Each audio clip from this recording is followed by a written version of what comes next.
Assalamualaikum warahmatullahi wabarakatuh. Alhamdulillah. Alhamdulillah ala ma an'amna. Alhamdulillah ala ma arzaqna.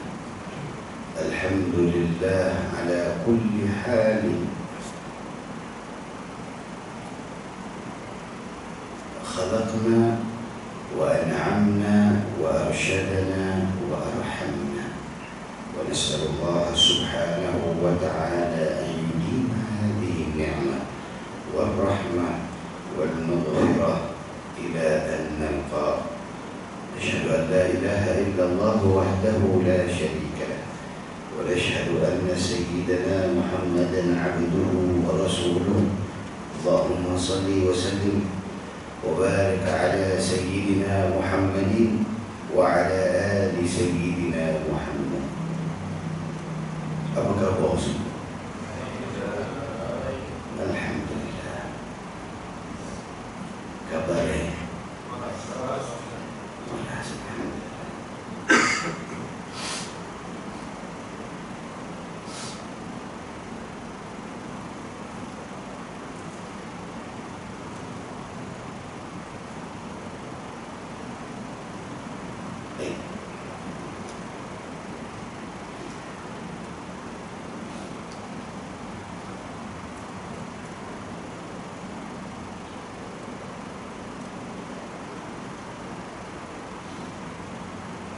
Jalla jalaluhu wa ta'ala 'azamatuhu. Allah Subhanahu wa ta'ala, ketika mana Allah Subhanahu wa ta'ala menjadikan manusia, Allah Subhanahu wa ta'ala letakkan syahwat, letakkan akal. Di sini menjadi perbezaan daripada makhluk-makhluk yang lain. Maka akal dan syahwat inilah yang membezakan. Baik, daripada akal, daripada syahwat akan datang sifat cinta. Akan datang sifat cinta. Maka benar ataupun tidak, apabila pepatah kata cinta itu buta, cinta apa sebab saya tak pernah cinta, tak tahu Allah kata apa cinta. La ilaha illallah. Baik, cinta tu buta tu ada hadis tak? Ada hadis sebenarnya. Kata Nabi SAW, hubbuka syai'un yu'ma wa yusib. Cintanya kamu pada sesuatu perkara menyebabkan kamu itu buta dan kamu itu menjadi pekat. Cintanya kamu kepada sesuatu perkara masuk juga desperate-nya kamu kepada sesuatu perkara akan menjadikan kamu itu pekat, akan menjadikan kamu itu buta. Kamu tidak nampak akan kebenaran. Walaupun telah didatangkan oleh 1, 2, 3, 4, 5 orang kebenaran pun, kamu masih lagi tidak nampak, kerana kamu telah mencintai sesuatu ataupun kamu telah bercinta dengan sesuatu. Itu dia. Hubbuka syai' yu'ma wa yusib. Cintanya kamu pada sesuatu akan menyebabkan kamu lupa, kamu hilang kesedaran. Baik.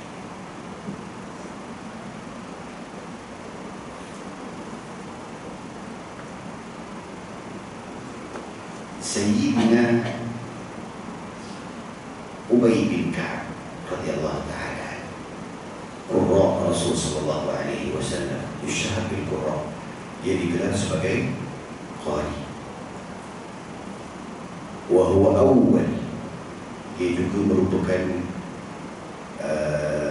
imam yang pertama tarawih bersama pada zaman Sayyidina Umar radhiyallahu ta'ala anhu. Dia adalah imam yang pertama. Ini pas wafat Rasulullah SAW. Jadi Ubay bin Ka'ab ini ada satu hadis yang sahih di dalam Bukhari. Sayyidina Ubay bin Ka'ab ini antara orang yang suka berselawat kepada Nabi sallallahu alaihi wasallam, sehingga selawatnya Sayyidina Ubay bin Ka'ab radhiyallahu ta'ala anhu, dia mengatakan dalam 3 kali dia berjumpa dengan Rasulullah. Kali pertama dia kata, ya Rasulullah, aku nak berselawat kepadamu. Berapa banyak? Dan kata, berapa banyak yang kamu suka? Baiklah ya Rasulullah, saya bagi 1/3 masa saya. Kali kedua datang lagi, ya Rasulullah, berapa banyak saya nak boleh, berapa banyak yang kau suka? Kalau begitu saya bagi 2/3 masa saya. Kali ketiga datang lagi, ya Rasulullah, berapa banyak saya boleh selawat padamu ya Rasulullah, berapa banyak yang kamu suka? Kalau begitu saya, ya Rasulullah, saya bagi 24 jam ya Rasulullah untuk selawat kepadamu. Apa kata Nabi Hasan? Idzan yumfaham. Ketika itu seluruh apa yang membingungkan kamu berkenaan dengan urusan dunia, semuanya akan ditunaikan oleh Jalla Jalaluhu wa Ta'ala. Allah Ta'ala akan permudahkan semua urusan. Wa yughfar dzanbu, dan akan diampunkan akan dosa-dosa kamu. Jadi tuan-tuan, apa yang membuatkan Sayyidina Ubay bin Ka'ab dan seluruh para sahabat mengikuti Sayyidina Rasul sallallahu alaihi wasallam, sehingga kadang-kadang mereka ni tuan-tuan,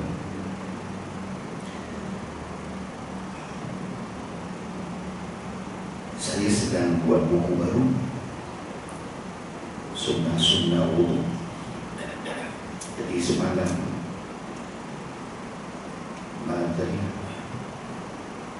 tajuk dia tu, saya tengah buat tajuk tu, ambil wudu ketika banjir. Mandi, ambil wudu ketika banjir. Sunnah. Dalam sunnah-sunnah tu, hadis tu kemudian ke bawah tu, dia kata Sayyidina Umar radhiyallahu ta'ala anhu, dia akan ambil air banjir ni, dia akan ambil, dia akan sapu pada seluruh tubuh badan ni. Mandilah satu. Yang kedua ni, dia akan ambil air yang ada pada badan orang-orang lain juga, sahabat-sahabat lain. Tamassah bil barakah, untuk mengambil keberkatan. Sebab apa? Sebab para ulama mereka tahu, para sahabat mereka tahu, awal ibadah barakah. Permulaan daripada setiap ibadah itu ada keberkatan. Permulaan daripada setiap ibadah ada keberkatan. Sebab itu apabila kita katakan apa ibadah yang pertama di dalam salat, Allah diserentak semua kan? Niatnya serentak, kalimahnya takbirnya serentak, lafaznya serentak, 3 in 1. Baik, Allah. Jadi mengangkat tangan ini, kata Nabi sallallahu alaihi wasallam, likulli syai'in safwah, wa safwatus salah takbiratul ihram. Setiap sesuatu itu ada permatanya. Maka permata di dalam salat adalah takbiratul ihram. Dan takbiratul ihram ini berada di mana? Di permulaan ibadah. Jadi apa yang dibuat oleh para sahabat adalah, saya tengok tuan-tuan, bila saya cari semua hadis ini, apa yang saya nampak semuanya sebiji dengan apa yang berlaku di dalam atau berlaku di Hadramaut sampai sekarang.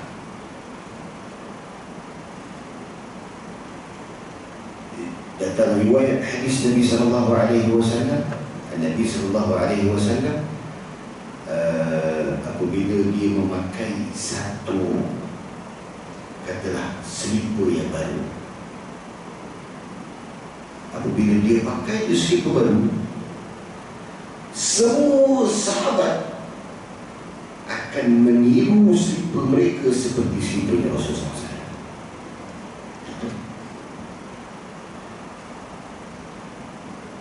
Sayyidina Rasul sallallahu alaihi wasallam pakai sahaja siwak, semua sahabat akan pakai siwak. Nabi sallallahu alaihi wasallam ambil wuduk je, semua sahabat seolah-olah yataqatalun, seolah-olah mereka ini berebut-rebut di macam seolah-olah nak membunuh-bunuh antara satu sama lain, semata-mata nak ambil satu titik daripada air wuduknya Rasulullah sallallahu alaihi wasallam.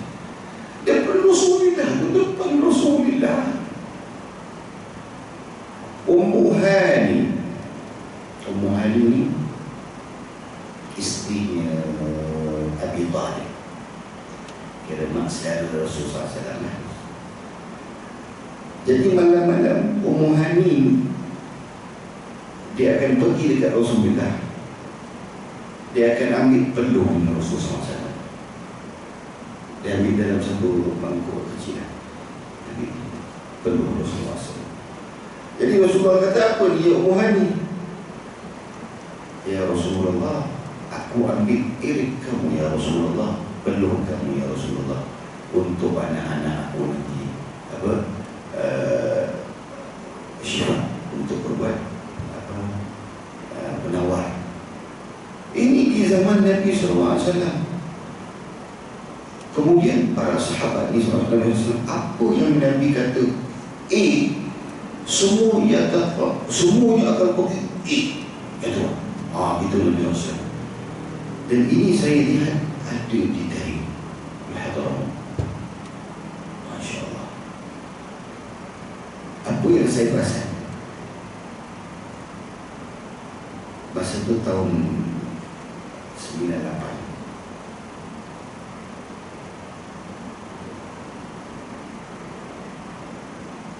saya tak perasan masa itu. Saya rasa sekarang ni, malam tadi saya baru saya perasan ni, sebab saya baca hadis. Habib Omar ni pernah satu kali dia pakai cincin warna hijau. Dia datang subuh, dia pakai baju hijau, dia pakai serban putih semua. Jadi besok tu ada tengok semua anak-anak murid Habib Omar yang besar-besar ni semua dah pakai cincin warna hijau. Habib Omar pakai slipper macam ni, semua orang pakai slipper macam tu. Masa tu kita tak perasan lagi, tak nampak lagi. Apabila saya baca malam tadi, saya tengok apa yang ada pada Nabi SAW, zaman Nabi SAW, cerita zaman Nabi, sifat zaman Nabi, semua yang ada pada di Tarim tu. Itulah mereka Allah Ta'ala muliakan, mereka Allah Ta'ala jaga, sebab mereka jaga Nabi sallallahu alaihi wasallam. La ilaha illallah. Jadi cinta ni tuan-tuan membuatkan seseorang buta dan seseorang itu akan bakar kerana cinta. La ilaha illallah. Baik.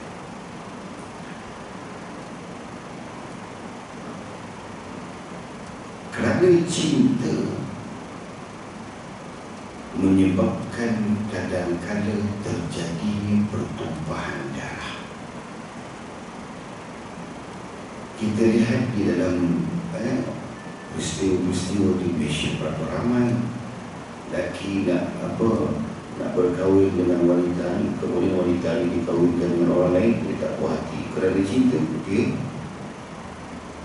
tak dengar dah orang cinta apa, tak dengar dah mak bapak cinta apa. Seperti aku nak perempuan ni tak dapat dibunuh kerana cinta. Jadi ini kalau kita zaman sekarang, zaman Nabi SAW, kerana cinta ni tuan-tuan menyebabkan peperangan yang berlautan kerana cinta ditolak, mereka perang. Kira mereka orang-orang Arab, mereka kira anak jantan lah. Tapi kalau orang Melayu, kalau cinta ditolak, mereka hantar santau. Ini cerita dulu lah, sekarang tak ada.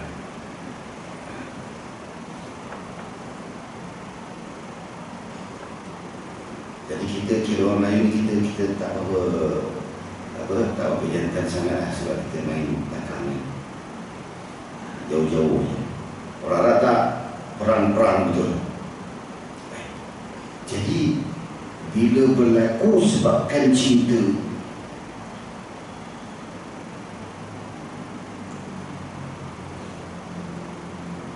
pernah berlaku di zaman sebelum Nabi SAW. 13 generasi bertumpahan darah semata-mata kerana cinta dia.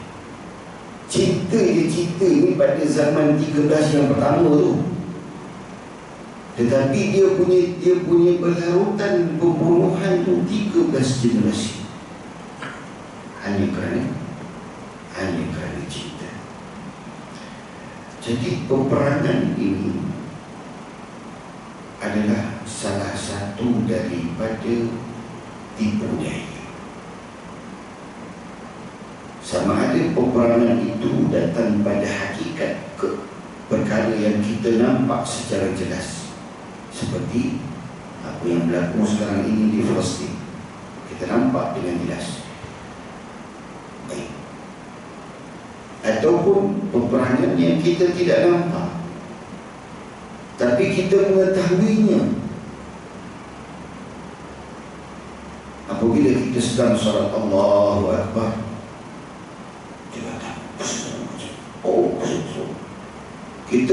Kita tahu dia tak? Kita tahu dia, kita akan cuba untuk fokus.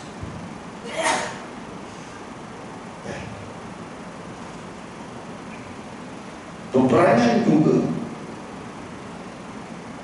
datang dalam keadaan kita tidak sedar. Yang pertama, peperangan yang hakiki, peperangan yang ada di Palestin, peperangan menegakkan agama, menegakkan Islam, menegakkan negara. Maka peperangan itu sekiranya mana mereka itu berperang kerana Allah Subhanahu wa Ta'ala, nescaya mereka akan dapat setinggi-tinggi syurga. Baru-baru ini syawari'ul Gaza yashum raihatul misk, wa syawari'ul Tel Aviv yashum raihatul natin. Kata para ulama, jalan-jalan di Gaza atau semuanya bau misk kasturi. manakala jalan-jalan yang ada di Tel Aviv semuanya bau daripada bau bangkai. Tuan-tuan tahu tak Netanyahu tu maksudnya? Netin tu bangkai. Syawari'ul Tel Aviv yashummu raihatun Netin. Netin tu bau bangkai. Yang Netanyahu bangkai Yahudi lebih berat. Yahudi bangkai Yahudi.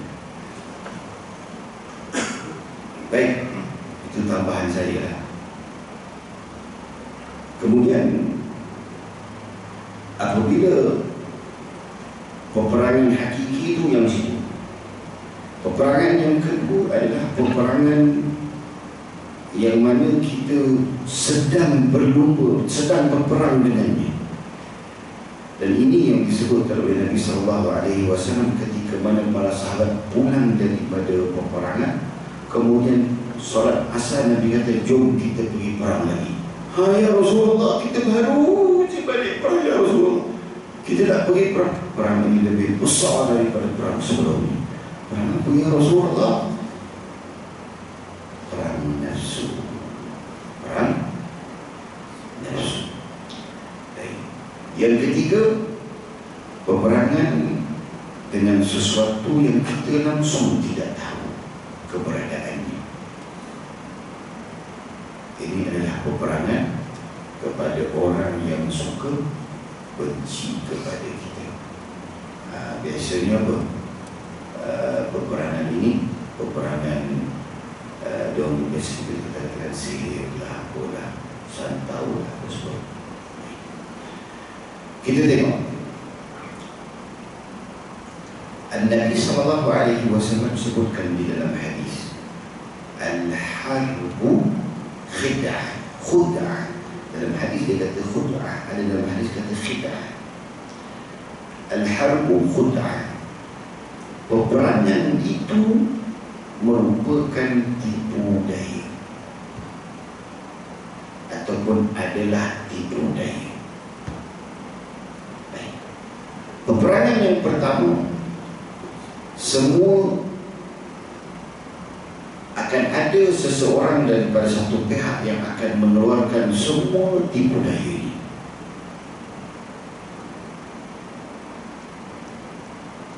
Di dalam masalah yang kedua, masalah hawa nafsu, peperangan hawa nafsu, Iblis akan datangkan semua tipu daya ini.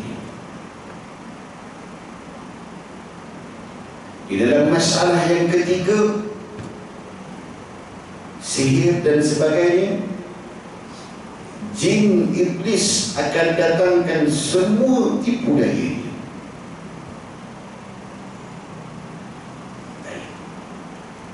Bukankah untuk Palestin mengetahui taktik bagaimana Israel nak menyerang?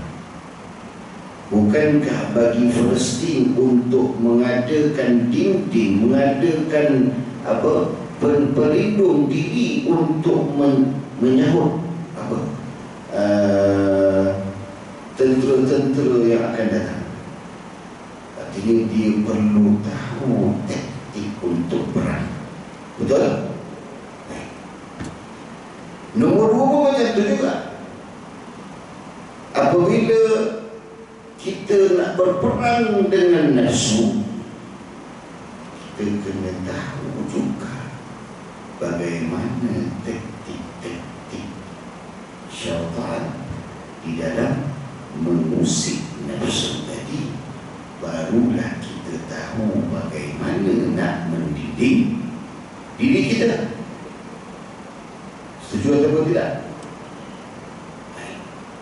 Apabila sampai kepada tahap yang ketiga, sihir and degil, maka kita juga perlu kena ada pendinding dalam diri kita agar orang lain yang ingin mensihir kita terhalang dengan pendinding yang ada dalam diri kita. Setuju semua? pertama, nak belajar taktik Hamas, kena pergi Hamas lah. Jangan lupa saya dah pergi Hamas. Yang kedua, nak belajar taktik bagaimana nak mengetahui tipu daya iblis and the game. Ihya Ulumuddin, Minhajul Abidin, Bidayatul Hidayah. Ataupun terbalikkan, start dengan Bidayatul Hidayah, kemudian Minhajul Abidin, kemudian naik kepada Ihya Ulumuddin. Ini cara untuk mengetahui tipu daya iblis. Manakala yang ketiga, peperangan nak mendidik diri kita daripada peperangan yang ketiga, maka jadikanlah amalan. Kita ada apa, sebagai contoh, azkar sabah, azkar masa. Kita boleh ambil ratib haddad, ambil ratib atas, ataupun waktu latif. Kemudian ada asar ke, kemudian ada zuhur ke. Ada benda-benda yang kita ada buat amalan yang kita ni dah hafal, kita dah jadikan lidah kita macam tu je. Jadikan satu benda-benda inilah yang akan jadi pembimbing kita di dalam peperangan kita dengan masyarakat, bukan dengan makhluk-makhluk yang kita tak nampak. Jadi benar tak kata Nabi SAW, al-harbu khud'ah, peperangan itu tipu daya. Jadi semua peperangan yang saya katakan, ketiga-tiga peperangan yang Israel akan datangkan tipu dayanya, Palestin pun akan datangkan tipu dayanya, semuanya akan datangkan tipu daya masing-masing. Jadi apabila setiap orang merasakan tipu daya inilah yang terbaik, dan dia terhanyut dengan tipu daya tersebut, dia hanyut dengan tipu daya tersebut. Selepas itu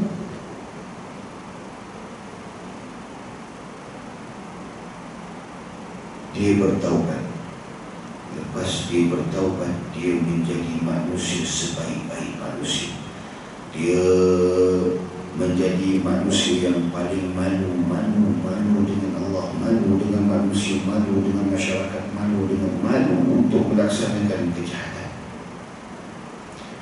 Maka oleh yang demikian, kata Nabi SAW,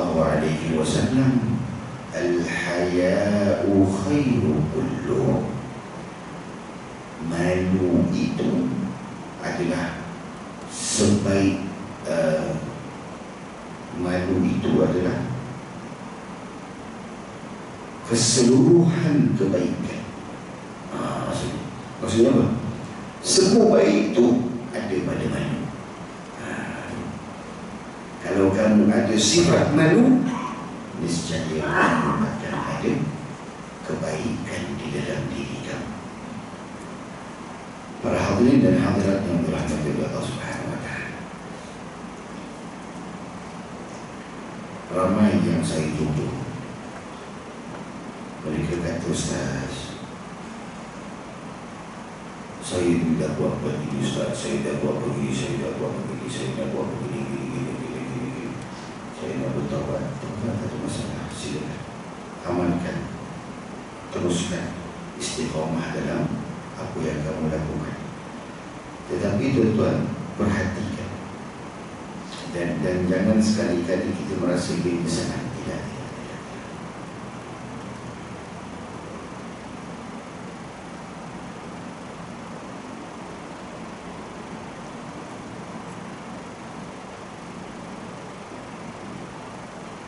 Setiap manusia ini pasti akan diuji. dalam ujian itulah akan tersalah segala-galanya. Kebaikan kamu, kejahatan. Dan yang paling ditakuti adalah apabila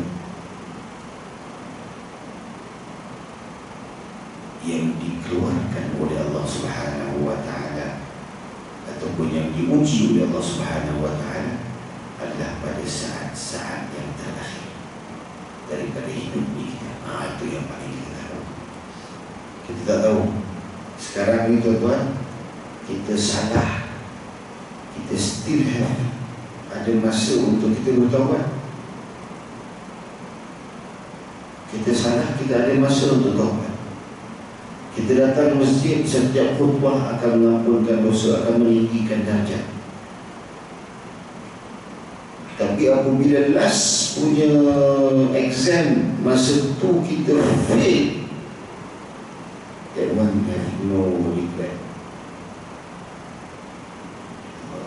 Mudah-mudahan Allah Ta'ala jadikan kita daripada kalangan orang yang boleh menjawab exam Allah Subhanahu wa Ta'ala. Ada yang Allah Ta'ala berikan kesenangan haji. Abang ni Habib Omar, Habib Ali Masyhur, hari raya ketiga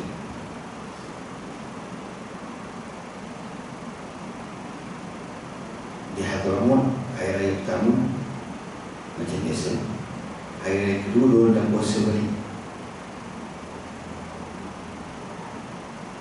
semua. Hari kedua puasa. Raya ketiga tu baru hari raya kedua, kira raya kedua lah, puasa kedua. Jadi diorang puasa kedua, lepas buka puasa tu Habib Ali Masyhur kata, dia panggil adik-adik semua, anak-anak semua, tak apa sekarang kan letih tadi. Dia kata, baca dah sekarang terhadap, baca terhadap, baca Yasin, baca Yasin. Dalam tenang Yasin itu meninggal. Ini orang-orang yang alim, orang-orang yang Allah Ta'ala muliakan dia. Masya Allah, luar biasa. Kalau Allah Ta'ala tak ada uji, pada ujung tu tak ada settle lah. Ujung tu settle. Itu yang kita nak sebenarnya.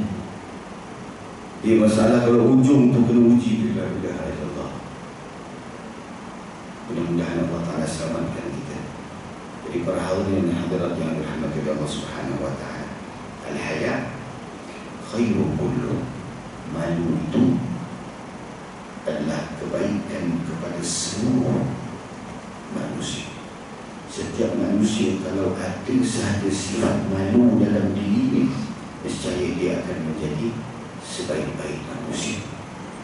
Kita tengok apabila anak-anak remaja kita buka sana, buka sini, buka sana. Sebab apa? Sebab tak ada malu. Kalau mereka ada malu, secara mereka tidak akan buka. Jadi saya rasa cukuplah kita sebagai itu. 3 hadis. Mudah-mudahan Allah Subhanahu wa Ta'ala memberikan kemahaman kepada kita berkenaan dengan hadis-hadis Rasulullah SAW. Baik, tuan-tuan, kita buka soalan. Sekiranya mana ada soalan yang ingin diutarakan, silakan. Ustaz, bisa tetap para Apa? budaya. Okey. Hadis tak Ustaz? Yang pada budaya tu hadis kan? Hadis? Tapi bukan hadis ni lah. Ini kefahaman saya ambil daripada hadis yang banyak saya masukkan dalam satu hadis ni.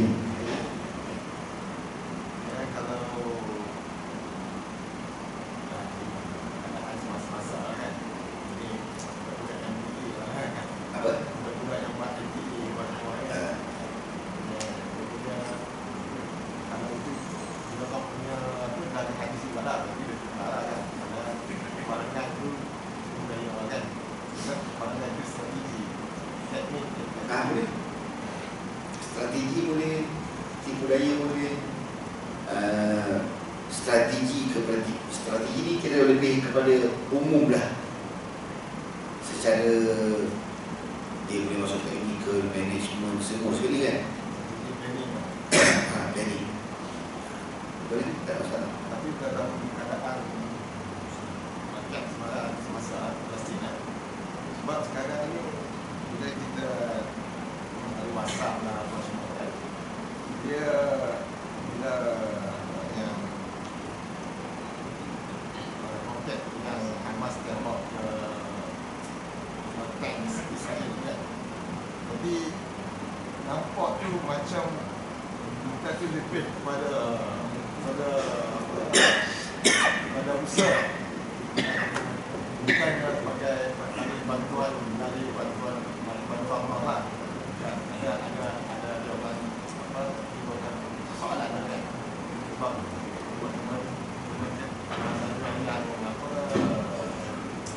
kejayaan Hamas Allah kan melewatkan strategi lebih kepada strategi peperangan, bukan dari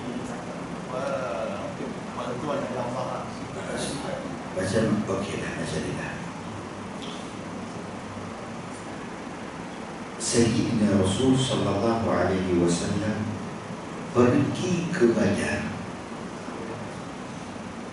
untuk berperang. Pergi ke Badar. Semua peperangan Ghazwah yang dihadiri oleh Rasulullah, Nabi SAW pergi ke situ. Nabi boleh je, tak payahlah tunggu Allah Ta'ala datang. Allah Ta'ala kan dah sebut kan, yang lima mi'atain, dan kalau tak cukup tambah 3,000 orang lagi, 2,000 boleh kalahkan 3,000. Tapi kenapa Nabi SAW tak buat macam tu? Nabi SAW pergi.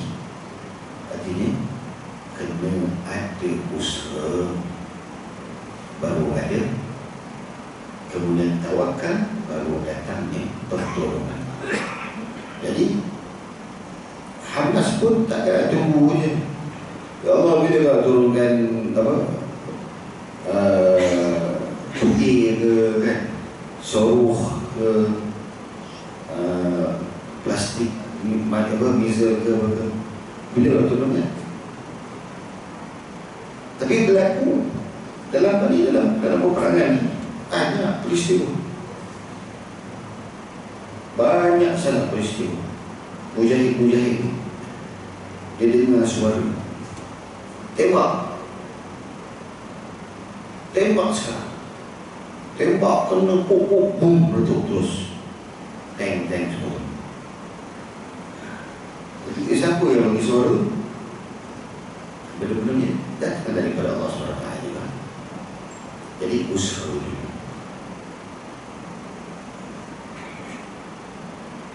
Masalah peperangan dengan nafsu ini datang dengan hadis sahih daripada Bukhari.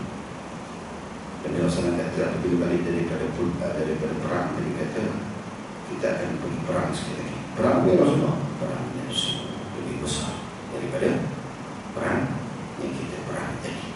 Jatuhnya itulah. Jadi ketiga-tiga perang ini memang wujud di dalam kehidupan kita. Ketiga-tiga peperangan ini, dan kita biasanya akan diuji dengan dua peperangan. Satu itu dah wajib, peperangan nafsu dah wajib. Peperangan yang pertama dengan peperangan yang ketiga tu ikut masing-masing, tengok pada tempat masing-masing, tengok pada kawasan masing-masing. Kalau orang yang duduk dekat Palestin, dia tak ada 2-3, dia tak ada sihir-sihir, dia tak ada. Dia justru macam dia tembak dia, saya tak ada salah. Dia ada nombor 1. Kita duduk kat Malaysia, kita tak ada nombor 1, tapi kita ada nombor 3. Itulah macam tu, ikut pada situasi yang ada dituliskan. Baik, ada soalan lain?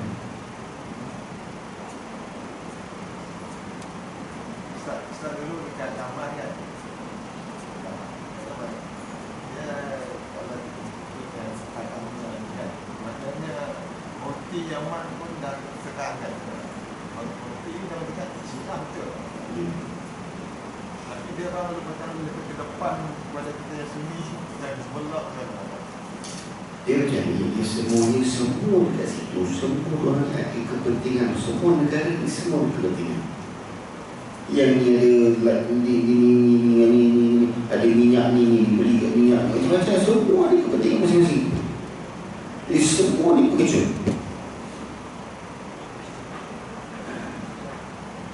Jadi yang sekarang ni yang sudah tidak mencut lagi ni, antara ni yang mana? Dengan Jazair, Tunisia. Dua negara ni yang sekarang ni